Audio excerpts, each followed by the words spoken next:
প্রিয় দর্শক, আপনাদের সবাইকে আমন্ত্রণ জানাচ্ছি যে কথা কেউ বলেন আজকের যে আয়োজন, সে আয়োজন আমরা কথা বলবো দ্রোহের জুলাই নিয়ে। প্রিয় দর্শক, ৩৬ জুলাই, দ্রোহের জুলাই, রক্তাক্ত জুলাই, রক্তাক্ত রাজপথ, গণ অভ্যুত্থান, জনগণের স্রোত, গণমানুষের স্রোত, সব মিলিয়ে আজকে আমরা কথা বলবো দ্রোহের জুলাই নিয়ে। এবং এই দ্রোহের জুলাই আমাদের সাথে অতিথি হিসেবে যিনি উপস্থিত রয়েছেন তিনি আর কেউ নন, তিনি হচ্ছেন বাংলাদেশের ইতিহাসে রক্তাক্ত অভ্যুত্থানের একজন বীর নায়ক, বীর সেনানী। ইতিহাসে স্বর্ণাক্ষরে যার নাম লেখা থাকবে সেই ব্যক্তিত্ব জুলাই অভ্যুত্থানের শহীদ মীর মাহফুজুর রহমান মুগ্ধর সহোদর যমজ ভাই, জুলাই শহীদ স্মৃতি ফাউন্ডেশনের সাবেক সিইও যারা মীর মাহবুবুর রহমান স্নিগ্ধ রয়েছেন আমাদের সাথে। মীর মাহবুবুর রহমান স্নিগ্ধ, আপনাকে অভিনন্দন জানাই, ধন্যবাদ জানাই আপনি আমাদের সাথে আপনার শত ব্যস্ততা, জুলাই মাসে নানা রকম কমিটমেন্টের পর আপনি এটির বাংলাকে সময় দিয়েছেন। আপনাকে ধন্যবাদ আমাকে এখানে আমন্ত্রণ করার জন্য, এবং যারা দর্শকরা আমাদেরকে দেখছেন তাদেরকেও ধন্যবাদ আমাদেরকে দেখার জন্য। প্রিয় দর্শক, আমি মুগ্ধর প্রসঙ্গে আসবো, কিন্তু মুগ্ধর সমস্ত প্রসঙ্গগুলি আমাদের সাথে আলোচনায় যুক্ত থাকবে কিন্তু স্নিগ্ধ, দু ভাই যমজ, একই মায়ের গর্ভে দ্বারা জন্মেছে, মায়ের গর্ভ থেকে 1 মিনিট আগ পর পৃথিবীতে এসেছে, সারাটা সময় একসাথে ছিল। আমরা জানি যে 24-এর গণ অভ্যুত্থানে প্রায় 2000 মতো শহীদ হয়েছে, 30,000 মানুষ আহত হয়েছে, চোখ হারিয়েছে, পা হারিয়েছে, হাত হারিয়েছে।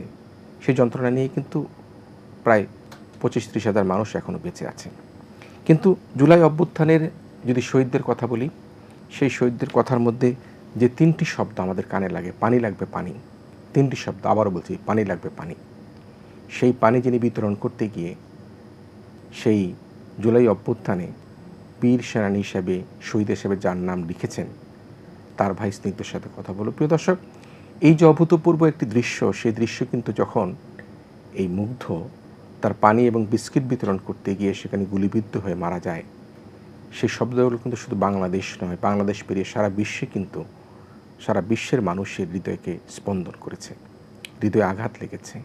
এবং আমরা যদি রোকেয়া বিশ্ববিদ্যালয়ের প্রথম শহীদ আমরা এবং পরবর্তীতে চট্টগ্রামের ওয়াসিম, আমরা দুজনের পরপরই যদি ধরি এই মুগ্ধের যে হত্যাকাণ্ড, তার পরপরই কিন্তু আমরা দেখেছি বাংলাদেশের ছাত্র জনতা উত্তাল গতিতে আরও বেশি বেগবান হয়েছে স্বৈরাচারের পতনের জন্য, ফ্যাসিস্টের পতনের জন্য। একদম সেদিন ছিল 18 জুলাই 24, রাজপথ উত্তপ্ত, মুগ্ধ পানি নিয়ে ঘুরে বেড়াচ্ছে। হয়তোবা জীবনের শেষ মুহূর্তটুকু আমাদের ধর্ম যারা ইসলাম ধর্ম, সেই ধর্মে কিন্তু আমরা শেষ মুহূর্তে যিনি ইন্তেকাল করতে যান তাকে একটু চামচ দিয়ে পানি খাওয়ানোর চেষ্টা করেন। ঠিক সেভাবেই হয়তোবা মুগ্ধ মানুষকে পানি পান করিয়েছেন, কিন্তু নিজে পানি খেতে পারেনি। তার আগে তাকে আততায়ীগুলিতে, সন্ত্রাসীদের গুলিতে, পেটো বাহিনীগুলিতে নিহত হয়েছে। আমরা যদি একটু ফিরে দেখা জুলাইয়ের দিকে যাই, দ্রোহের জুলাইয়ের দিকে যাই, সে 18 তারিখের ঘটনাবলীকে একটু আমাদের শেয়ার করা যাবে কিনা? কী হয়েছিল, কী ঘটেছিল? আপনারা হাসপাতালে ছুটে গেলেন, কিভাবে তার লাশ গ্রহণ করলেন, কিভাবে তাকে দাফন করলেন, একটু বিস্তারিত দর্শকদের বলবেন কিনা? মীর মাহফুজুর রহমান মুগ্ধ আমার যমজ ভাই, ও বরাবরই একজন ব্যতিক্রমী মানুষ ছিল। দেশের জন্য ওর অনেক মায়া ছিল, অনেক ভালোবাসা ছিল। সেই ভালোবাসার জায়গা থেকেই 18 জুলাইতে ওর মনে হয়েছে যে যা সরকার করছে, এই ফ্যাসিস্ট সরকার যা করছে, এটি কোনোভাবেই উচিত হচ্ছে না, এটি ন্যায় হচ্ছে না। সেই দিকটা চিন্তা করেই ওর ডিসিশন নেয় 17 তারিখেই যে 18 তারিখে আন্দোলনে যুক্ত হবে। 3টার দিকে ও বাসার থেকে দুপুরের খাবার খেয়ে আন্দোলনে যাওয়ার উদ্দেশ্যে বের হয়। 18 তারিখে 18 তারিখে 3টার দিকে বের হয়। আমাদের এক বন্ধু আছে, ওর নাম আশিক, ওর সাথে একসাথে আন্দোলনে যোগ দেওয়ার জন্য। তো ও চিন্তা করেছে ও আন্দোলনে কীভাবে যোগ দিবে।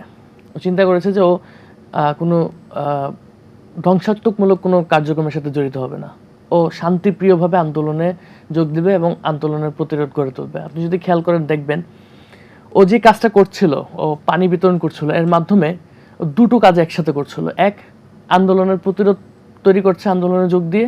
দ্বিতীয়, আন্দোলনকারী যারা আছে তাদেরকে সেবা করছিল পানি বিতরণের মাধ্যমে। তো এই জিনিসটাই, এই চিন্তা ভাবনাগুলোই মুগ্ধকে ব্যতিক্রম বানিয়েছে। সেই জায়গা থেকে মুগ্ধ 18 জুলাইতে যখন পানি বিতরণ করছিল, প্রথমে ও কিন্তু যেই পানি বিতরণ করছিল না, প্রথমে যেই যারা আহত আন্দোলনকারীরা আছে তাদেরকে নিয়ে হাসপাতালে নিয়ে যাচ্ছিল, ফার্স্ট এড দিচ্ছিল। ও যেহেতু একজন স্কাউট, ও ফার্স্ট এড জানতো, ফার্স্ট এড দিচ্ছিল, আন্দোলনকারীদেরকে যারা আহত রয়েছে তাদেরকে হাসপাতালে নিয়ে যাচ্ছিল, তাদের যাতে চিকিৎসা সেবা নিশ্চিত হয় সেই চেষ্টাটা করছিল। তারপরে যখন আর একটু সময় যায় তখন সে পানি বিতরণ শুরু করে। 5:45টার দিকে, 5:45-এর দিকে মুগ্ধ পানি বিতরণ করতে করতে যখন অনেক টায়ার্ড হয়ে যায়, সেদিন অনেক গরম ছিল, আপনারা যদি ওর ভিডিওটা দেখেন দেখবেন যে পুরো শার্ট ঘামে ভিজে গেছে, এই টিয়ার সেল ধোয়ায় ওর চোখ লাল হয়ে গেছে, খুবই ক্লান্ত ছিল। সে সময় ও উত্তরের আজমপুরের রাস্তার ডিভাইডারের উপর বসে একটু বিশ্রাম নিচ্ছিল। হঠাৎ করেই একটা গুলির আওয়াজ শুনতে পায়। তখন ও উঠে দাঁড়িয়ে ও মেইন রোডের দিকে তাকিয়ে দেখছিল যে কি হচ্ছে ওই জায়গাটায়। সবাই দৌড়ে আসছিল আর ও দেখছিল যে কি হচ্ছিল। ঠিক তখনই ওর ঠিক মাথার মাঝখান বরাবর একটা বুলেট এসে কপাল দিয়ে ভেদ করে মাথার ডান দিকের কানের নিচে দিয়ে বের হয়ে যায়, বড় একটি গর্ত করে। তো এই এক বুলেটই ওর, আমরা ধারণা করছি যে স্পটেই ওর মৃত্যু নিশ্চিত হয়ে যায়। তারপর ওকে হসপিটালে নিয়ে যাওয়া হয়। হসপিটালে ওকে এমনভাবে রাখা হয়েছিল, এমনভাবে শুয়েছিল। আমি যখন হসপিটালে পৌঁছাই, আমি শোনার পরেই তাৎক্ষণিকভাবে আমি দ্রুত হসপিটালে গিয়ে পৌঁছাই। বাসায় তখন আমাদের আর কেউ ছিল না, শুধুমাত্র আমি আর মুগ্ধই বাসাতে ছিলাম, উত্তরাতে ছিলাম। তো আমি দ্রুত হসপিটালে যাই। আমি যেয়ে দেখি যে মুগ্ধর মাথার মধ্যে ব্যান্ডেজ করা, সাদা ব্যান্ডেজ দিয়ে ব্যান্ডেজ করা, ওর বালিশটা একটু রক্তে ভেজা। তো আমার কাছে মনে হচ্ছিল হয়তো বা আঘাত পেয়েছে, মাথা ফেটে গেছে, এখন ঠিক আছে, ব্যান্ডেজ করা যেহেতু এখন রেস্ট নিচ্ছে। দেখে কোনোভাবেই বোঝার উপায় নেই যে ও আর পৃথিবীতে নাই। আমি ওর যাতে ডিস্টার্ব না হয়, আমি তো সবসময় ওর সাথে থাকি, আমি দেখে ও ঠিক প্রত্যেক দিন যেভাবে ঘুমায় ঠিক সেভাবেই এখন ঘুমাচ্ছে। আমি ওর যাতে ডিস্টার্ব না হয় ওর বেডের পাশে যেয়ে শুধুমাত্র একটু বসে আমি অপেক্ষা করছিলাম ডাক্তার কখন আসবে, ডাক্তারের কাছে জিজ্ঞাসা করবো কি অবস্থা। তো কিছুক্ষণ পর ডাক্তার এসে ডাক্তার আমাকে নিশ্চিত করে যে ততক্ষণ পর্যন্ত আমরা নিশ্চিত নই যে মুগ্ধ আর পৃথিবীতে নাই। তখন পর্যন্ত আমি নিশ্চিত না। আমি জানি ভাবছেন যে হয়তো বা আহত হয়ে মাথা ফেটে হয়তো সেখানে বিশ্রাম করছে, বিছানায় শুয়ে আছে, এটি একটা আপনার ভাবনার মধ্যে ছিল? হ্যাঁ, আমি ডাক্তার না বলা পর্যন্ত আমি চিন্তা করছিলাম যে ও ঘুমাচ্ছে, হয়তো বা রেস্ট নিচ্ছে, বিশ্রাম নিচ্ছে, এত টায়ার্ড হয়ে বিশ্রাম নিচ্ছে। তখন ডাক্তার এসে যখন আমাকে নিশ্চিত করে যে মুগ্ধ আর এই পৃথিবীতে নাই, আমি অনেক অবাক হই। কারণ এই মানুষটাকে আমি প্রত্যেকদিন যেভাবে ঘুমাতে দেখি, সে এখনো ঠিক সেভাবেই ঘুমাচ্ছে, সে কিভাবে এই পৃথিবীতে না থাকতে পারে। তখন আমি ডাক্তারকে বলি যে আপনি একটু কাইন্ডলি আমার সামনে আবারও ইসিজি করান, আমি নিশ্চিত হতে চাই। ডাক্তার যথেষ্ট কোঅপারেটিভ ছিল, আমার সামনে আবারও ইসিজি করায় এবং আমি সেই স্ট্রেট লাইনটা নিজের চোখে দেখি যে কোনো রিয়াকশন নাই। তখন আমি নিশ্চিত হই যে মুগ্ধ আর এই পৃথিবীতে। ইসিজির লাইনটা লম্বা হয়ে আছে না, একেবারে লম্বা, মারা গেলে যা হয় কোনো রিয়াকশন নাই, কোনো আপ ডাউন কিছু নাই। তখন আমি নিশ্চিত হই যে মুগ্ধ আর এই পৃথিবীতে নেই। আমার তাৎক্ষণিকভাবে মনে নেই যে আমি তখন কি করেছিলাম। অনেকে বলে আমি তখন অজ্ঞান হয়ে গিয়েছিলাম, আমার এক্স্যাক্টলি মনে নেই আমি তখন কি করেছিলাম। আমার যখন জ্ঞান আসে তখন আমি সাথে সাথে আমার পরিবারবর্গকে আমি ফোন দেই, আমার বড় ভাইকে ফোন দেই, আমার বাবা মাকে ফোন দেই না, কারণ আমার বাবা মা দুজনেই হার্টের রোগী এবং তারা যদি এই বিষয়টা জানতে পারে, তারা যেহেতু ঢাকার বাইরে আছে, আমি জানি না তাদেরকে ফেরত আনতে পারবে কিনা। আমি তখন আমার বড় ভাইকে ফোন দিই এবং আপনি শুনে আশ্চর্য হবেন, আমার বাবা মা মুগ্ধর মৃতদেহের সামনে আসা পর্যন্ত জানতো না যে মুগ্ধ মারা গেছে। কারণ তারা যদি কোনো রকমে টের পেতো যে মুগ্ধ মারা গেছে বা মুগ্ধর কিছু হয়েছে, তাহলে তাদেরকে হয়তো বা ঢাকার বাইরের থেকে আমরা মুগ্ধর মৃতদেহের সামনে পর্যন্ত আনতে পারতাম না। সেই জায়গা থেকে আমরা বিষয়টা আমরা গোপনীয় রাখি আমাদের বাবা মার থেকে। আমার ভাইয়া খুব কষ্ট করেছে, সে নিজের কান্নাও থামাতে পারেনি, নিজে বাবা মার সামনে কাঁদতেও পারিনি, বা অভিনয় করতে হয়েছে যে কোনো কিছুই হয়নি, সব কিছু ঠিক আছে। এরকম একটা সিচুয়েশনে পড়লে একজন বড় ভাইয়ের কীরকম অনুভূতি হয় সেটা আমার মনে হয় যারা বড় ভাইয়েরা আছে সবাই জানে। কিন্তু ভাইয়া খুব স্ট্রংলি সেটা হ্যান্ডেল করেছে এবং মৃতদেহের সামনে পর্যন্ত আসা পর্যন্ত আব্বু আম্মুকে বুঝতে দেয়নি যে মুগ্ধ আর এই পৃথিবীতে নাই। তো ফিরে যাই 18 জুলাইতে যখন নিশ্চিত হই, তখন আমাদেরকে হসপিটাল থেকে বারবার তাড়া দেওয়া হচ্ছিল যে মৃতদেহটা আপনারা জলদি নিয়ে যান, দ্রুত নিয়ে যান, পুলিশ এসে যদি মৃতদেহটা নিয়ে যায় তাহলে এটাকে গায়েব করে ফেলবে বা গুম করে ফেলবে। তো সেই আশঙ্কা থেকে আমরা যত দ্রুত সম্ভব আমরা চেষ্টা করেছি মুগ্ধর মৃতদেহটা নিয়ে আমাদের বাসায় চলে যেতে। এবং আশ্চর্যজনক বিষয় এটি যে আপনারা যে মুগ্ধর ভিডিওটা দেখতে পেরেছেন, মুগ্ধর পানি বিতরণের যে ভিডিওটা, সেই ভিডিওটা মুগ্ধর ফোনেই ছিল এবং আমার আর মুগ্ধর চেহারা এক হওয়ার কারণে আমি যখন মুগ্ধর ফোনটা হাতে নিই, আমার চেহারা দিয়ে মুগ্ধর আইফোনের লকটা খুলে যায় এবং আমি ওর গ্যালারিতে যাই, প্রথমে সেই ভিডিওটাই পাই। তো মুগ্ধর আইফোন লক ছিল, কিন্তু আপনার চেহারা দিয়ে মুগ্ধর ফোন খুলে যায়। হ্যাঁ, আমার চেহারা দিয়ে এটা ছোটবেলা থেকেই আমাদের হয় যে আমার চেহারা দিয়ে মুগ্ধর আইফোনের লক খুলে, আমার আইফোনের লক আবার মুগ্ধর চেহারা দিয়ে খুলে। এটা যারা আইডেন্টিক্যাল যমজ ভাই বা বোনরা আছে তারা তারা জানে যে যমজ ভাইদের ক্ষেত্রে এই জিনিসটা হয়, ফেস লকটা খুলে যায়। তো সেই জায়গা থেকে তখন ভিডিওটা দেখতে তো আমরা যখন মৃতদেহটা বাসায় নিয়ে যাই তখন আমরা খুব আশঙ্কাতে ছিলাম যে পরিস্থিতি একেবারেই খারাপ, পুলিশ আশেপাশেদের টহল দিচ্ছে, যে কোনো সময় মৃতদেহ নিয়ে যেতে পারে, গুম করে দিতে পারে, যে কোনো কিছু হতে পারে। তো আমরা ছোটবেলা থেকে উত্তরাতে বড় হয়েছি, তো এই বড় হওয়ার কারণে উত্তরা সবাই আমাদেরকে চিনতো, আশেপাশে যারা ছিল সবাই আমাদেরকে চিনতো। এবং আমাদের বাসার সামনে যে রোড, এই রোডে এত পরিমাণে মানুষ জড়ো হয়েছে মুগ্ধকে দেখার জন্য যে সেই জায়গা থেকে পুলিশ আর সাহস করেনি যে আমাদের কাছে এসে আমাদের মুগ্ধর লাশ নিয়ে যাবে বা কোনো কিছু বলবে। এবং এত মানুষ হয়েছে যে আমাদের মুগ্ধ যে স্কাউটিং করতে, মুগ্ধর স্কাউট গ্রুপ থেকে, আমাদের স্কাউট গ্রুপ থেকে স্কাউটরা এসে লাইন করে সেই লাইন ঠিক রেখেছে যাতে কোনো বিশৃঙ্খলা পরিস্থিতি তৈরি না হয়, এত মানুষ হয়েছে। তো এই ছিল 18 জুলাইয়ের ঘটনা। তারপর আমরা মুগ্ধকে কবর কোথায় দেব সেটার জন্য আমরা চেষ্টা করছিলাম কবরস্থান খোঁজার জন্য। সেটাতেও আমরা বাধার বিপত্তি হয়। আমরা চেয়েছিলাম উত্তরা 4 নম্বর কবরস্থানে কবর দেব, কিন্তু সেখান থেকে আমাদেরকে জানানো হয় যে পুলিশের এনওসি বা ক্লিয়ারেন্স ব্যতীত কোনোভাবেই তারা আমাদেরকে মুগ্ধর কবর দিবে না। তখন আমরা পুলিশের কাছেও যাই, আমরা থানাতেও যোগাযোগ করি। থানার থেকে আমাদেরকে জানানো হয় যে দেশের এই পরিস্থিতিতে তারা আমাদেরকে কোনো সহযোগিতা করতে পারবে না, তারা কোনো ক্লিয়ারেন্স আমাদেরকে দিতে পারবে না, বা তারা পোস্টমর্টমেরও কোনো উদ্যোগ নিতে পারবে না। তাই আমরা একটা অদ্ভুত পরিস্থিতির মধ্যে পড়ে যাই। তারপর আমাদেরকে সারা রাত আমরা খুঁজেছি যে কোথায় মুগ্ধকে কবর দেওয়া যায়। সর্বশেষ আমরা উত্তরা কামারপাড়া বামনারটেক যে কবরস্থানটা আছে সেখানে আমরা খুঁজে পাই যে এইরকম কোনো ফর্মালিটিস নেই, সেখানে আমরা চাইলে দাফন করতে পারবো মুগ্ধকে। তারপরের দিন আমরা মুগ্ধকে সেখানে দাফন করার প্রস্তুতি গ্রহণ করি। এই ছিল 18 জুলাইয়ের বর্ণনা। মুগ্ধ আর আপনি একই সাথে বড় হয়েছেন, এবং যেটা বলছিলাম যে মায়ের গর্ভধারণ হয়েছে একসাথে, জন্ম হয়েছে 1 মিনিট আগ পর, এবং ছোটোবেলা থেকে একসাথে চলাফেরা করেছেন, পড়াশোনা করেছেন। আপনি বলছিলেন যে 3টার সময় সে বেরিয়েছিল এবং আন্দোলনে যোগ দিয়েছে, একটি গুরুকে তাকে নিঃশেষ করে দিয়েছে, মাথার এই পাশ থেকে গুরু ঢুকে ওই পাশ দিয়ে বেরিয়ে গিয়েছে, এবং তার মৃত্যু হয়তোবার প্রতিমধ্যেই সে নিশ্চিত হয়ে গিয়েছিল।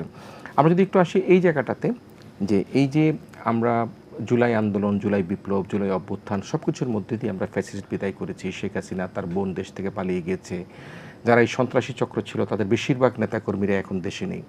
কিন্তু আমরা 71-এর মুক্তিযুদ্ধ দেখেছি, মানে আমাদের যারা সিনিয়ররা তারা দেখেছে, 24 দেখেছে।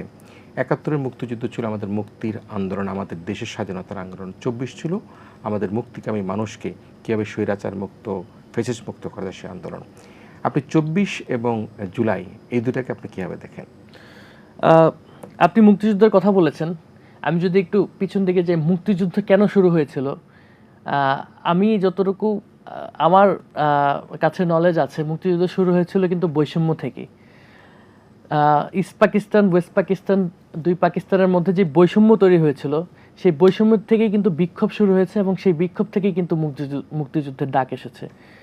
2024-এর জুলাই আগস্ট গণ অভ্যুত্থানও কিন্তু বৈষম্য থেকেই শুরু। তাই আপনি বলতে পারেন যে মুক্তিযুদ্ধের বর্ধিত অংশই হলো জুলাই আগস্ট গণ অভ্যুত্থান।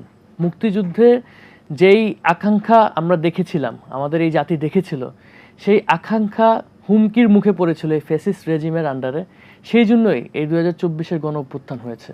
এবং মুক্তিযুদ্ধের যেই চেতনা, সেই চেতনাকে মনে প্রাণে ধারণ করেই 24-এর যারা শহীদ এবং আহত এবং আন্দোলনকারীরা ছিল তারা সকলেই রাস্তায় নেমে এসেছিল এই ফ্যাসিস্ট সরকারের বিরুদ্ধে। তাই আমি দুটোকে একটা অপরের পরিপূরক হিসেবে দেখতে চাই, এবং মুক্তিযুদ্ধের বর্ধিত অংশ হিসেবে জুলাই আগস্ট গণ অভ্যুত্থানকে দেখতে চাই। যে স্বপ্ন নিয়ে জুলাই অভ্যুত্থান হয়েছিল, দেশের মানুষ স্বস্তিতে থাকবে, শান্তিতে থাকবে, কোনো মব সন্ত্রাস থাকবে না, আপনি এই জুলাই অভ্যুত্থানকে বাস্তবায়ন করতে গিয়ে কোনো চ্যালেঞ্জ দেখতে পাচ্ছেন কিনা, বা আমাদের তরুণদের যে দল রয়েছে সেই দল বা যারা জুলাই অভ্যুত্থানের নেতৃত্বে ছিলেন, আপনার ভাইরা বা তরুণরা যারা ছিলেন, সেখানে আপনি কোনো চ্যালেঞ্জ দেখতে পাচ্ছেন কিনা? হ্যাঁ, আমি 3টি চ্যালেঞ্জ আমি মোটা দাগে দেখতে পাই। প্রথম যেটি হলো যে জুলাই আগস্ট গণ অভ্যুত্থানের প্রথম আকাঙ্ক্ষা ছিল ফ্যাসিস্ট রাষ্ট্র কাঠামোর পরিবর্তন। এটি সর্বপ্রথম আকাঙ্ক্ষা ছিল জুলাই আগস্ট গণঅভ্যুত্থানের, এবং এটি বর্তমান বাংলাদেশের সবথেকে বড় চ্যালেঞ্জ এই ফ্যাসিস্ট রাষ্ট্র কাঠামো থেকে বের হয়ে সত্যিকারের একটি গণতান্ত্রিক রাষ্ট্র কাঠামোতে পরিণত হওয়া। দ্বিতীয় যে চ্যালেঞ্জটি সেটি হলো যে জুলাই আগস্ট গণঅভ্যুত্থানের যে সকল গণহত্যা হয়েছে সেই গণহত্যার বিচার সুষ্ঠুভাবে সম্পন্ন হওয়া, দৃষ্টান্তমূলক বিচার এবং বিচারটি যথাযথভাবে কার্যকর হওয়া, এটি জুলাই আগস্ট গণঅভ্যুত্থানের আরেকটি আকাঙ্ক্ষার।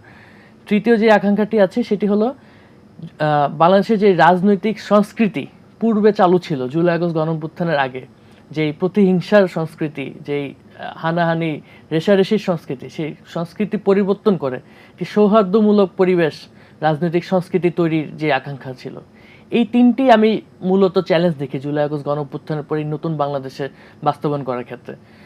দুঃখজনক হলো সত্যি যে গত 2 বছরে আমরা ফ্যাসিস্ট রাষ্ট্র কাঠামো পরিবর্তনের শুধুমাত্র আশ্বাসই পেয়ে গেছি, আমরা এখন পর্যন্ত এর বাস্তবায়ন দেখতে পাইনি।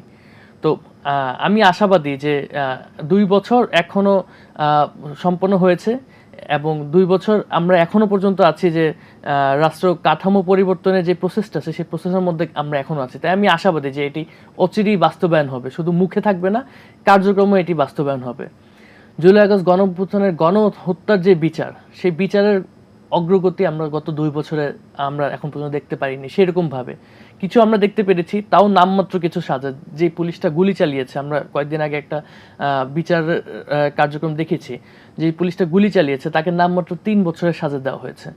তো এই বিষয়গুলো আসলে যারা স্বজন হারিয়েছে, যারা শহীদ পরিবারে রয়েছে, যারা আহত রয়েছে, তাদেরকে হতাশ করে এবং তাদেরকে নিরাশ করে যে তারা যেই দেশের জন্য নেমে এসেছিল সেই দেশে তারা সঠিক বিচারটা পাচ্ছে না। তৃতীয় যে বিষয়টি, রাজনৈতিক সংস্কৃতির পরিবর্তন। আমরা কয়েকদিন আগে একটি দুঃখজনক ঘটনা দেখেছি হবিগঞ্জে। আমরা দেখেছি যে কিভাবে এক দল আরেক দলের উপর আক্রমণ করছে, বা এক দলের মানুষ আরেক দলের বর্ষিয়ান নেতাদেরকে নিয়ে নানা অপ্রীতিকর মন্তব্য করছে, অপ্রীতিকরভাবে অ্যাড্রেস করছে। তো এই পরিবেশ তো আমরা চাইনি। জুলাই আগস্ট গণঅভ্যুত্থানের পর আমরা এক্সপেক্ট করেছিলাম যে সৌহার্দ্যমূলক পরিবেশ থাকবে, যেখানে নিজেদের মধ্যে গণতান্ত্রিক আলোচনা থাকবে, নিজেদের মধ্যে গণতান্ত্রিক মতভেদ থাকবে, কিন্তু সেখানে এই মাসল পাওয়ার বা কেউ কাউকে সম্মানহানি করে ব্যক্তিগত আক্রমণ করবে, সেই রাজনৈতিক পরিবেশ থেকে আমরা বের হয়ে যেতে চেয়েছি। তো এই পরিবেশটি নিশ্চিত করার জন্য, এই রাজনৈতিক সংস্কৃতিটি নিশ্চিত করার জন্য শুধুমাত্র সরকারি দল না, সরকারি দল, বিরোধী দল, অন্যান্য যে সকল রাজনৈতিক দল আছে সকলকে একসাথে মিলে কাজ করতে হবে যদি এই সংস্কৃতিতে পরিবর্তন করতে হয়, যদি জুলাই আগস্ট গণঅভ্যুত্থানের শহীদ এবং আহতদের আকাঙ্ক্ষাটি পরিপূর্ণ করতে হয়। সেক্ষেত্রে এই জুলাইয়ের মাসে আমরা পদযাত্রা দেখতে পেয়েছি, নতুন দল, তরুণদের দল। আপনি যেটি বলছিলেন সেটি এখন আমরা সামাজিক যোগাযোগ মাধ্যমে নানাভাবে দেখতে পাই যে নানা রকমভাবে অপ্রাসঙ্গিক বক্তব্য, আমি অশ্লীল বক্তব্য বলতে চাচ্ছি না, নিশ্চয়ই তারাও তরুণ, তারা ভবিষ্যতে আরও বড় হবেন, সেই জায়গাটাকে আপনি উল্লেখ করেছেন। কিন্তু এই জায়গাতে বেরিয়ে আসার কোনো সুযোগ নেই। আমরা তর্ক থাকবে, বিতর্ক থাকবে, আমাদের কথা থাকবে, যুক্তি থাকবে, যুক্তির লড়াই থাকবে, কিন্তু আপনি যদি বা আমি যদি আপনাকে একটা অশোভন বক্তব্য দিয়ে দিই, সেটা কি গ্রহণযোগ্য কিনা? অবশ্যই গ্রহণযোগ্য না। এই পরিবর্তনই তো আমরা চেয়েছিলাম। আমরা যদি শুধুমাত্র একটা নির্দিষ্ট গোষ্ঠীর হাতে যদি আমরা দিয়ে দিই যে এরাই পরিবর্তন করবে আর আমরা কিছু করব না। জুলাই আগস্ট গণঅভ্যুত্থানে আমরা রাস্তায় নেমেছি, 5ই আগস্টের পর কি আমাদের সকলের দায়িত্ব শেষ? আমাদের দায়িত্ব কিন্তু আরো বেড়েছে 5ই আগস্টের পরে। আমাদের সরকারকে আমরা পরিবর্তন করতে বলার আগে আমাদের নিজেদেরকে পরিবর্তন করতে হবে এবং নিজেদের ভিতরে সেই অনুভূতিটা আনতে হবে যে এতগুলো মানুষ এই জুলাই আগস্ট গণঅভ্যুত্থানে জীবন দিয়েছে, আহত হয়েছে, চোখ হারিয়েছে, হাত হারিয়েছে, তারা এই পরিবর্তনের জন্যই এই ত্যাগগুলো স্বীকার করেছে এবং সেইগুলো আমাদের নিজেদের মধ্যে অনুভূতিতে এনে আমাদের নিজেদেরকে পরিবর্তন করতে হবে এবং আমাদের নিজেদেরকে সংযত হতে হবে। যে কোনো কিছু বলার আগে, করার আগে আমাদেরকে মাথায় রাখতে হবে যে এই যে জুলাই আগস্ট গণঅভ্যুত্থানের পর যে নতুন বাংলাদেশ আমরা পেয়েছি শহীদদের আত্মত্যাগের পরে, সেই নতুন বাংলাদেশে আমরা কাউকে ব্যক্তিগতভাবে আক্রমণ করতে যে আমরা কারোর অসম্মান করতে পারি না। আমরা গণতান্ত্রিক আলোচনা করতে পারি, গণতান্ত্রিক আলোচনা সমালোচনা সবকিছু করতে পারি, কিন্তু এটা আমরা কোনোভাবেই কাম্য না যে একজনকে ব্যক্তিগতভাবে আক্রমণ করতে যে তাকে অসম্মান করবে, তার চরিত্র হনন করবে এবং সেই কারণে কোনো অপ্রীতিকর পরিস্থিতি তৈরি হবে। একটু রাজনীতি প্রসঙ্গে আসি। আপনার বয়সে যখন আমরা বিশ্ববিদ্যালয়ে পড়েছি, আমরা হয়তোবা 90 বিরোধী সরকার বিরোধী আন্দোলনে যুক্ত ছিলাম এবং আমরা রাজনীতিতেও যুক্ত ছিলাম। আপনি মেধাবী ছাত্র, ভালো পড়াশোনা করছেন, আপনার 24-এর এই অভ্যুত্থান না ঘটলে হয়তো বা আপনি 24-এর আগেই আপনি হয়তো বাইরে, দেশের বাইরে আপনার স্কলারশিপ নিয়ে পড়তে যেতে পারতেন। এই রাজনীতিতে যখন যুক্ত হলেন, বিএনপির রাজনীতিতে দেশের একটা অংশের মানুষ আমরা ভেবেছিলাম আপনি হয়তো নির্বাচনে হয়তোবা নমিনেশন নিতে পারেন বা নির্বাচন করতে পারেন। সেটা আমাদের হয়তো একটা প্রত্যাশাও ছিল যে হলে খারাপ কি? আমাদের মুগ্ধ নেই, কিন্তু স্নিগ্ধকে আমরা পার্লামেন্টে দেখতে চাই। এই রাজনীতিতে যোগ দেওয়ার ক্ষেত্রে আপনি নিজেকে কিভাবে দেখছেন? এতে কি আপনার দায়িত্ববোধ বাড়ছে? আপনার আরও বেশি আপনি দেশের প্রতি, মানুষের প্রতি আপনার আরও বেশি যে দায়িত্বশীলতা, সেই জায়গাটাকে আপনার রাজনীতিতে যোগ দেওয়ার সঙ্গে কিভাবে সম্পৃক্ত করবেন? মুগ্ধ যেদিন শহীদ হয়েছে 18 জুলাই, মুগ্ধ শহীদ হওয়ার পরই আমি নিজে নিজে একটা প্রতিজ্ঞা করেছি যে আমার জায়গা থেকে যতভাবে চেষ্টা করা সম্ভব মুগ্ধদের যেই আকাঙ্ক্ষার বাংলাদেশ গড়ার জন্য, নিজেকে কন্ট্রিবিউট করার জন্য আমি সবভাবে আমার নিজেকে বিলীন করব আমি সেই বাংলাদেশ গড়ার লক্ষ্যে। সেই জায়গা থেকেই আপনারা 24-এর পরেই দেখবেন যে আমরা মুগ্ধ শহীদ হওয়ার পরে আমরা আন্দোলনে সেভাবে ভূমিকা রেখেছি। আন্দোলনের পরে, জুলাই আগস্ট গণঅভ্যুত্থানের পরে আমি বিভিন্নভাবে কাজ করে সেভাবে ভূমিকা রাখার চেষ্টা করেছি। এখন এসে আমার কাছে মনে হয়েছে রাজনৈতিকভাবে আমি যদি ভূমিকা রাখি, সেক্ষেত্রে আমি আরও বেশি বৃহৎ আকারে সেই ভূমিকাটা রাখতে পারবো মুগ্ধদের যে আকাঙ্ক্ষার বাংলাদেশ আছে সেই আকাঙ্ক্ষার বাংলাদেশ গড়ার ক্ষেত্রে। সেই চিন্তা থেকে আমি রাজনীতিতে যুক্ত হয়েছি। এবং এই যেই আমি একটু আগে আপনাদেরকে রাজনৈতিক সংস্কৃতি পরিবর্তনের কথা বলেছি, সেই রাজনৈতিক সংস্কৃতি পরিবর্তনের জন্যই কিন্তু আমার মূলত এই রাজনীতিতে যুক্ত হওয়া। এবং দুঃখজনক হলেও সত্য যে আমি যেদিনই রাজনীতিতে যুক্ত হয়েছি সেদিন থেকেই আমাকে নিয়ে বিভিন্নভাবে নোংরা কথাবার্তা বলা থেকে শুরু করে বিভিন্ন রকম প্রোপাগান্ডা করা হয়েছে, যেটা কিন্তু আসলেই কাম্য না। এই আমাদের তরুণরা, জুলাই আগস্ট গণঅভ্যুত্থানে যে সকল সাধারণ তরুণরা নেমে এসেছিল, তাদের কিন্তু এটাই ইচ্ছা ছিল এই রাজনৈতিক সংস্কৃতি পরিবর্তনের। কেউ কাউকে মিথ্যা অপবাদ দিয়ে কেউ কাউকে মিথ্যা অপবাদ দিয়ে কেউ কাউকে ভোগান্তির শিকার করবে না। তো সেই জায়গা থেকে আমি রাজনীতিতে যুক্ত হওয়ার পরেই অন্যান্য বিভিন্ন রাজনৈতিক দল থেকে যেসব প্রোপাগান্ডা করা হয়েছে আমার বিরুদ্ধে, যেসব উস্কানিমূলক বা মিথ্যা প্রোপাগান্ডা ছড়ানো হয়েছে, সেগুলো আসলে এই বাংলাদেশের তরুণরা দেখেছে। এবং আমরা বর্তমান তরুণদের কথা যদি বলি, বর্তমান তরুণরা কিন্তু খুবই স্মার্ট। তাদের হাতে একটা স্মার্টফোন থাকলেও তারা স্মার্টফোনের বাইরেও কিন্তু অনেক কিছু তারা খেয়াল করে, নজর করে। তো এই যে তরুণরা জুলাই আগস্ট গণঅভ্যুত্থানের রাস্তায় নেমে এসেছিল এই সংস্কৃতি পরিবর্তনের জন্য, যখন তারা এরকম পরিস্থিতি দেখছে তখন কিন্তু তারা নিরাশ হচ্ছে।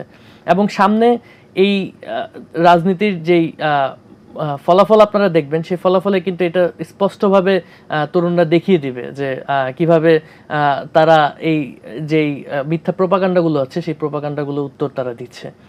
তো সেই জায়গা থেকে আমার মনে হয় যে আমাদের কাছে এখনো সময় আছে রাজনৈতিক সংস্কৃতি পরিবর্তনে। সবাই মিলে একসাথে কাজ করে সৌহার্দ্যপূর্ণ পরিবেশে আমরা একটা রাজনৈতিক সংস্কৃতিকে নিয়ে আসি, যাতে আরো তরুণরা উদ্বুদ্ধ হয় আমার মতন যে রাজনীতির সাথে যুক্ত হয়ে দেশের সেবা করার জন্য।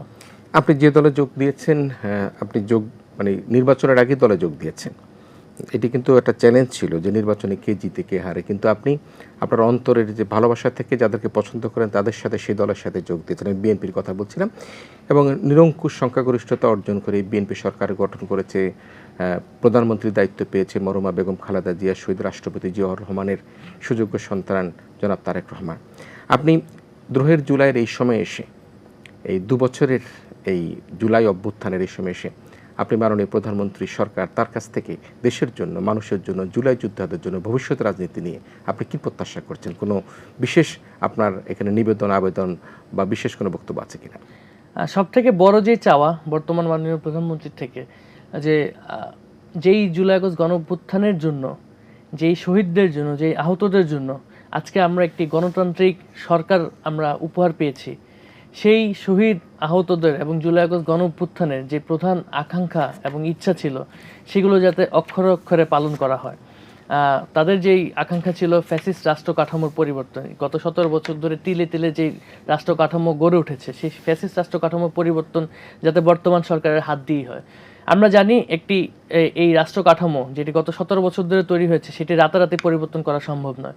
তাই আমরা চাই এই বর্তমান যে সরকার রয়েছে এবং যে সরকারের নেতৃত্বে রয়েছে মাননীয় প্রধানমন্ত্রী জনাব তারেক রহমান, তাকে সময় দিতে। এবং আমরা চাই তিনি যাতে কাজ করার সুযোগ পায় এবং সেই সময়টা পায়, যাতে তিনি শহীদদের এবং আহতদের আকাঙ্ক্ষা যাতে বাস্তবায়ন করতে পারে। প্রিয় দর্শক, আমরা অত্যন্ত স্নিগ্ধতা মুগ্ধতার সাথে কথা শুনলাম মুগ্ধর ভাই যমজ ভাই স্নিগ্ধর কাছ থেকে। মুগ্ধ এবং স্নিগ্ধ তারা একই বয়সী, একই সময় মায়ের গর্ভ থেকে তারা পৃথিবীর আলো দেখেছে, কিন্তু আজকে মুগ্ধ বেঁচে নেই, স্নিগ্ধ আমাদের সাথে আছে। মুগ্ধর মুগ্ধতা সারা বাংলাদেশ ও সারা বিশ্বে ছড়িয়ে পড়েছে। হয়তোবা পাঠ্যপুস্তকে, সোশ্যাল মিডিয়ায়, টেলিভিশনে, গণমাধ্যমে মুগ্ধ স্মৃতিকাতর হয়ে আমরা প্রতিটা বছরই তার মৃত্যু দিবস, তার মৃত্যুবার্ষিকী আমরা পালন করব, কিন্তু মুগ্ধকে আমরা ফিরে পাবো না।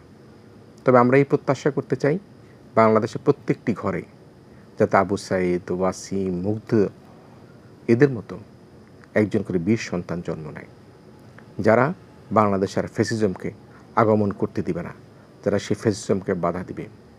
আমরা নাফিজের মতো সেরকম একজন মুগ্ধকে চাই, আমরা নাফিজের মতো সেরকম একজন আবু সাঈদকে চাই, যারা প্রত্যেকেই মিলেই প্রত্যেক ঘরে ঘরে থাকবে, যারা প্রত্যেকেই মিলে বাংলাদেশের যে ফ্যাসিস্ট শাসনে যে উত্থান হয়েছিল তার বিরুদ্ধে যদি কোনো রকম ফ্যাসিস্টের উত্থান হবার আবার প্রচেষ্টা হয়, অপচেষ্টা হয়, তাকে প্রতিরোধ করে দাঁড়াবেন। আমি শ্রদ্ধা জানাই মুগ্ধর প্রতি, শ্রদ্ধা জানাই মুগ্ধর পরিবারের প্রতি। আজকে মুগ্ধ না থাকবার পরও মুগ্ধ স্মৃতি নিয়ে এই দেশ বেঁচে থাকবে প্রত্যাশা রেখে আমি আমাদের আজকের অত্যন্ত প্রিয় অতিথি, মেধাবী শিক্ষার্থী এবং আমরা প্রত্যেকে জানি মুগ্ধ টুইন ব্রাদার স্নিগ্ধ, আপনাকে দারুণভাবে ধন্যবাদ জানিয়ে আমাদের আজকের আয়োজন শেষ করছি। দ্রোহের জুলাই আপনি অংশগ্রহণ করবার জন্য আপনাকে, আপনার পরিবারকে এবং সমস্ত জুলাই যোদ্ধাকে আমরা কৃতজ্ঞতা জানাচ্ছি। অসংখ্য ধন্যবাদ আপনাকে। প্রিয় দর্শক, আপনারা ভালো থাকবেন, সবাই মিলে ভীষণ ভালো থাকবেন।